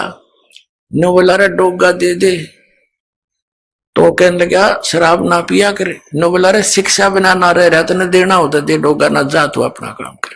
नो बोला तेरे प्रवचनों बिना कच्चा ना रह रहा, तेरे कैसे बहुत मिल रही है, मैंने ये बात कहनी है, दारू ना पिया करे, नहीं डोगा पकड़ाना हो तो उठा देना, चल तू अपना काम कर।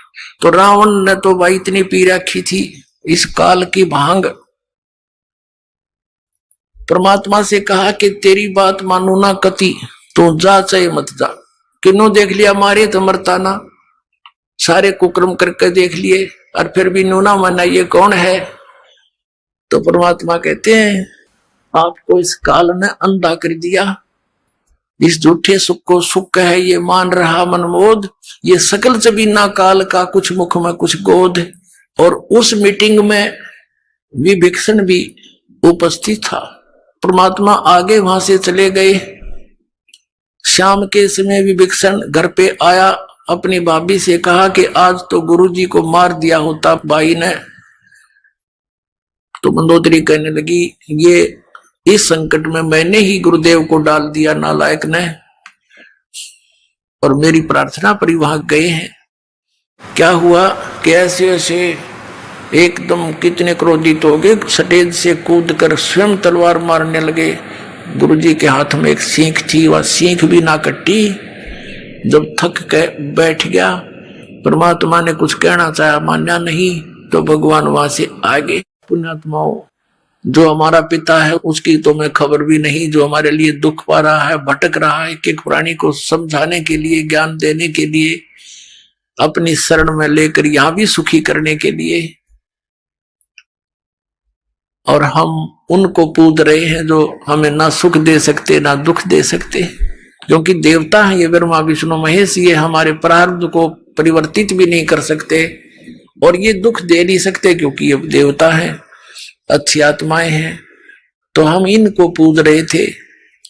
तो पुण्यात्माओं, मंदोदरी कहने लगी गुरुदेव के पास, जो परमात्मा से मिलने गई, और कहा, भगवान क्षमा करना मुझ दासी को, मेरे कारण आपने बहुत ऊंच नीच सुनना पड़ा दाता। मेरा पति का मुंह था, वो मुझे सता रहा था। अब दाता वो बेशक मर जा, मेरी ओर से आज मर लिया, वो मरियो से जिंदा रहियो, दाता अपने चरणों से दूर ना करना अपनी बच्ची को। तो परमात्मा, ठीक है बेटा, कहा तू भक्ति कर, या कोई किसी का ना है, आजकल मृत्यु हो जा, कौन किसका ठेकेदार है पता नहीं, इसका जन्म की तो होगा, तेरा कहाँ होगा। ठीक है, जब तक आपका संयोग है एक नेक नीति से निभाओ, परमात्मा से डर कर रहो। जो जिसका भूमिका है, पति की है पति वाला रोल करे, पत्नी का है पत्नी वाला करे, बेटे का है बेटे वाली भूमिका ठीक निभानी चाहिए, तभी आप सुपात्र कहलाओगे, नहीं तो आप फेल हो जाओ। अब क्या हुआ, उधर से रावण को संदेश मिले, लेकिन रावण नहीं माना।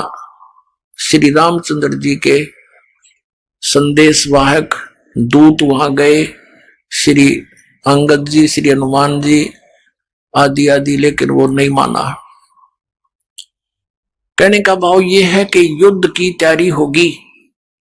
अब युद्ध करने के लिए समुद्र से सेना पार करनी समस्या आएगी। अब समुद्र के ऊपर का जावे कैसे,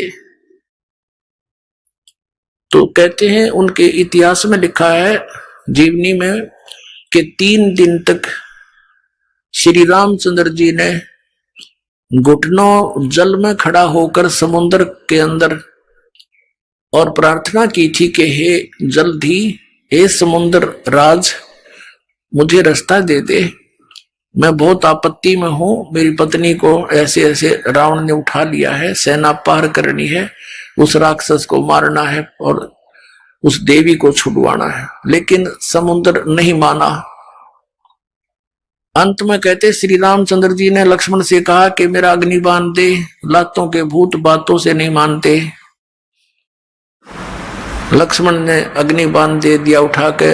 रामचंद्र जी ने जो ही वो बाण साधा समुद्र को फूकने के लिए, उसमें लपटें निकलने लगी। उसी समय एक ब्राह्मण रूप बनाकर समुद्र प्रकट हो गया और कहा, भगवान यदि आप मुझे जला भी दोगे, आप फिर भी नहीं जा सकते, खंडर हो जाएगा, इसमें जाओगे क्यों करे, ये तो कुआं हो जाएगा जेरा, और ना जाने कितने जीव मरेंगे, आप पाप के भागी हो जाओगे।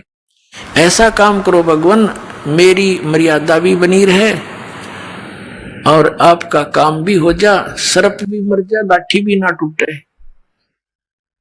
तो श्री रामचंद्र जी ने कहा, वो बता क्या उपाय है फिर, कि आपकी सेना में नल और नील नाम के 2 सैनिक आपके भक्त हैं, क्योंकि उस समय आसपास के सारे ही भगत सारे इकट्ठे हो गए थे रामचंद्र जी के गेला में। इस आपत्ति आ गई और एक निकम्मा आदमी उसकी पत्नी ठा ले गया। उधर से शिवलोक से भी काफी गण आए थे, भगवान शिव ने भेजे थे, तो वह बहुत इकट्ठे हो गए थे। तो नल और नील को बुलाया गया। नल और नील से श्री रामचंद्र जी ने कहा कि भाई एक पर आपकी परीक्षा दो तुम। समुद्र ने यह बताया कि इनके गुरुजी के द्वारा दिया हुआ आशीर्वाद है इनका, और उनके आशीर्वाद से मेरे ऊपर ये कोई भी वस्तु रखते हैं वो डूबती नहीं, वहां से टस से मसनी होगी वहीं रहेगी, तो मेरे ऊपर वजन नहीं बनेगा इसका। अब भगवान श्री रामचंद्र जी ने कहा, भी एक बार ट्राई दिखाओ तुम। अब देखो हम ऐसे मार खाते हैं। पहले तो नल और नील 100 शुक्र मनाया करते अपने मुनिंद्र भगवान के, और उस दिन वो आंडी पाक गए। अभिमान हो गया उनको कि यदि आज हम गुरुजी को याद करेंगे, जंतर मंत्र प्रणाम करते हैं जैसे याद करने के लिए, तो ये नो सोचेंगे उपस्थित जन ये कहीं और से शक्ति प्राप्त करते हैं, इनके अंदर कोई पावर नहीं। अब उन्होंने दोनों ने फटाफट उठाया एक एक पत्थर और रख दिया समुद्र पर, डूब गया। उनको भी अचंबा हुआ। उन्हें फिर दूसरा उठाया, वो भी डूब गया। तीसरा रखा, वो भी डूब गया। अब ये एक दूसरे के मुंह की तरफ देख रहे हैं और श्री रामचंद्र जी कहने लगे समुद्र से, वो जो ब्राह्मण रूप में उपस्थित था, मानो ये कहना चाह रहे हैं कि तू झूठ बोल रहा था। तो वो ब्राह्मण रूप में उपस्थित समुद्र ने कहा कि भगवान आज इनने कोई गलती कर दी, क्यों भाई तुमने अपने गुरु जी को याद नहीं किया, आज दिखा है ये अभिमान में आ गए, इसलिए इनके हाथ से वो पावर चली गई दिखा है। वो तो अपना एस्टीमेट बतावा था और वह सचमुच ऐसा ही हो गया था। अब उन दोनों ने फिर अक्षमा याचना की, गुरुजी को याद किया, हे दाता दया करो, हमसे गलती होगी, माफ करो, हम तो पापी आत्मा हैं। वो डर गए न्यू कदे फिर वो आपत्ति फिर ना आ जा तुम्हारे पे, और तुमने कर दी गलती आज ज्यादा, अब मान बढ़ाई की भूख में। तो पुण्यात्माओं, परमात्मा हमें आगाह करते हैं कि यदि तुम ऐसे मर्यादा तोड़ दोगे, भक्ति आपकी नष्ट हो जाएगी। जैसे माता गर्भ को रखे यतन बनाए और ठेस लगे तो छन होए, ऐसे भक्ति जावे। जैसे किसी बहन को, माता को बहुत वर्षों के बाद कोई गर्भ रहा हो, फिर वो कितनी चिंतित होती है उस बालक को परिपूर्ण करने के लिए, कहीं ऊंचे नीचे में पैर न रखा जा, चलते समय भी बहुत सावधानी बरतती है, और रात के समय करवट बदलते समय भी वो बहुत चिंतित रहती है, कहीं मेरे बालक पर जोर ना आ गया, एकदम उधड़क के पड़ती है और देखती है दर्द पीड़ा तो नहीं होगी मुझे। तो कहते हैं जैसे माता गर्भ को रखे यतन बना और ठेस लगे तो क्षीण होए, तेरी ऐसे भक्ति नसावे। तो उनकी भक्ति नसगी खत्म हो, रोए पीटे याद किया भगवान को, वो तो मालिक ने करना ही था, क्योंकि श्री रामचंद्र विष्णु अवतार और श्री कृष्ण भी विष्णु अवतार, और विष्णु कौन, ये भी भगवान का बच्चा। आप जैसी आत्मा पुनकर्मी प्राणी, पोस्ट ये मिल गई इसको। जैसे आप किसी का भाई मंत्री बन जाता है तो भाई ही उसका, वैसे को कितनी पोस्ट पे बैठा है, तो ऐसे ही उस परमात्मा के ही बच्चे हैं।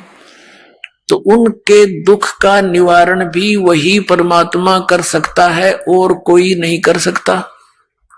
जैसे आपने श्रीमद् भगवत गीता अध्याय नंबर 15 के श्लोक नंबर 1 से लेकर 4 और 16-17 में जो सुना कि ऊपर को जड़, वो तो संसार रूपी वृक्ष की जड़ है, ऊपर को जड़ है वो तो मूल मालिक है, पूर्ण परमात्मा है, और नीचे को तीनों गुण रूपी शाखा, ये ब्रह्मा विष्णु महेश रूपी शाखाएं हैं, और वो परमात्मा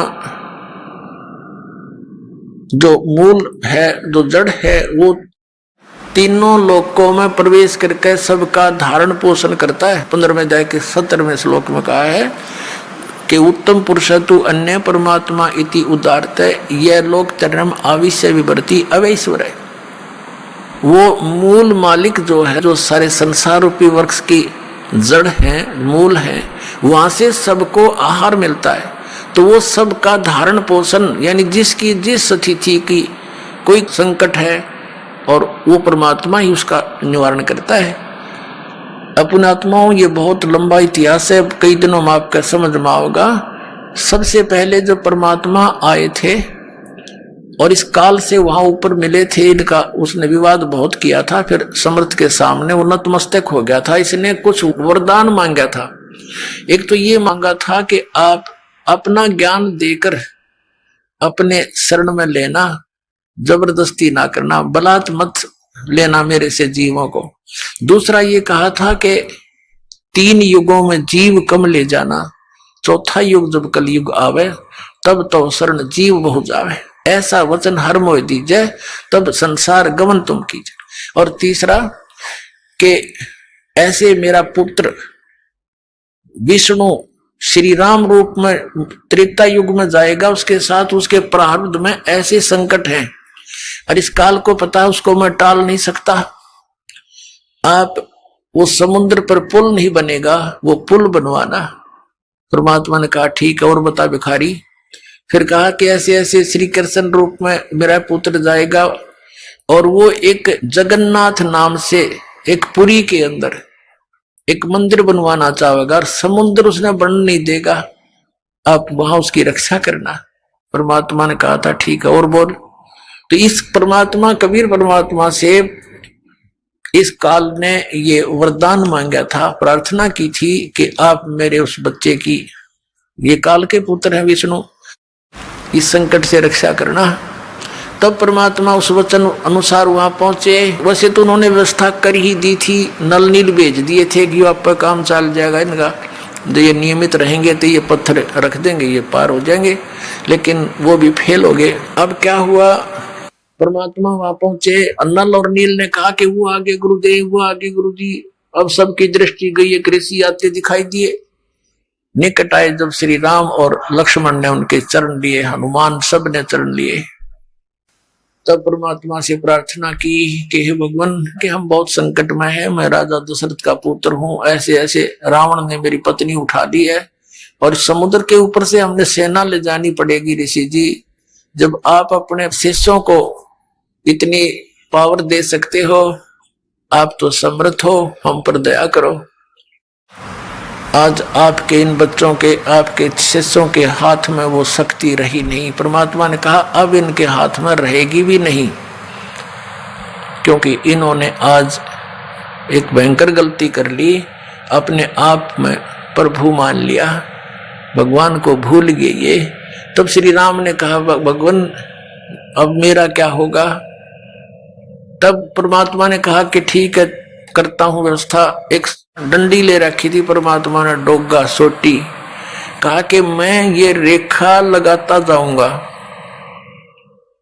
इस पहाड़ के चारों ओर, एक रेखा खींचूंगा, इसके बीच बीच के पत्थर बिल्कुल हल्के हो जाएंगे, जहां रखोगे वही रखे रहेंगे, पानी में डूबेंगे नहीं, कितना वजन रख लेना।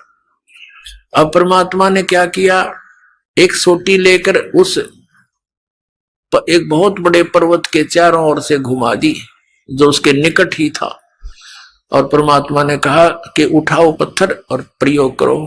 अब नल और नील ये शिल्पकार भी थे, राज थे, मिस्त्री भी थे, ये उन पत्थरों को छोल छाल के और फिर सेट करना भी जानते थे। अब क्या हुआ, वो पत्थर उठा के लाए, देखा रख के, इतना भारा पत्थर ऊट पटांग सा और रख दिया, वो भी ना डूबया, ऐसे तरह ऊपरे रखा हुआ नौकर।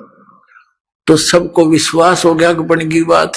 अपना आत्मा हमारे ये अध्यात्म मार्ग में आप कति जीरो हो चुके हो, और दास भी उसी स्थिति में था।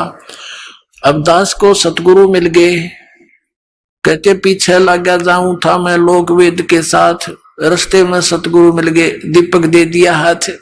अब ये इतना बड़ा अध्यात्म मार्ग है कि जैसे हम सत साहेब बोलते हैं और पहले राम राम बोलते थे, इसका कारण क्या था, ये मंत्र जाप करने का नहीं था, ये केवल याद दिलाने का होता है कि भाई इस संसार में भगवान बिना कुछ नहीं, और जो गुरुजी ने मंत्र दे रखा है उसकी भूल ना पड़े।